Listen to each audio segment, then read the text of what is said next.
Le Flash Info avec le centre de stockage de la Manche. Près de 3000 manifestants se sont mobilisés dans la Manche samedi pour dire non au projet de réforme des retraites. Au total, ce sont 6 rassemblements qui étaient organisés dans le département.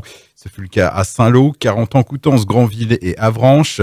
À Cherbourg, entre 1500 et 2000 personnes ont défilé dans les rues du centre-ville. Les syndicats qui appellent à une nouvelle journée d'action dès demain mardi. Côté transport, après 5 semaines de grève, la SNCF affirme que le trafic sera en amélioration pour ce lundi. En Normandie, 9 circulations sur 10 sont assurées, comptez 6 Cherbourg-Paris pour 4 Paris-Cherbourg, 5 allers-retours sur l'axe Paris-Granville. Bientôt un Puy du Fou normand autour du débarquement. C'est l'annonce faite par Hervé Morin, le président de région, lors de ses vœux vendredi dernier. Hervé Morin qui évoque un spectacle grandiose qui fera appel aux technologies les plus modernes et qui sera projeté chaque année à la belle saison à proximité d'une des plages du débarquement. Ce sera donc entre Caen et le Sud-Manche, mais le lieu n'a pas encore été décidé.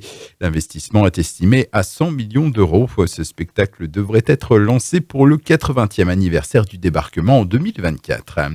Le parapluie de Cherbourg mis à l'honneur à l'Élysée. La marque a en effet été choisie parmi les 101 entreprises sélectionnées pour participer à la grande exposition du fabriqué en France qui se déroulera les 18 et 19 janvier. Chaque entreprise sélectionnée représentera son département à travers l'exposition d'un produit phare et représentatif de son industrie. Les inscriptions pour la Haute Folie à Martinvas sont ouvertes depuis ce week-end. En 24 heures, les organisateurs ont déjà enregistré 3500 participants pour cette édition 2020 qui se déroulera cette année sur 2 jours. Une nocturne le vendredi 15 mai et la course d'obstacles traditionnelle le dimanche 17 mai. Il est possible de s'inscrire jusqu'au 30 avril dans la limite des places disponibles. Et puis c'était l'événement sportif du week-end dans la Manche, le championnat de France de cyclocross qui s'est tenu samedi et dimanche dans le parc du château de Flamanville. Au total, 7 courses étaient proposées. Chez les élites messieurs, c'est Clément Venturini qui est devenu champion de France. C'est la 3e fois qu'il remporte ce titre.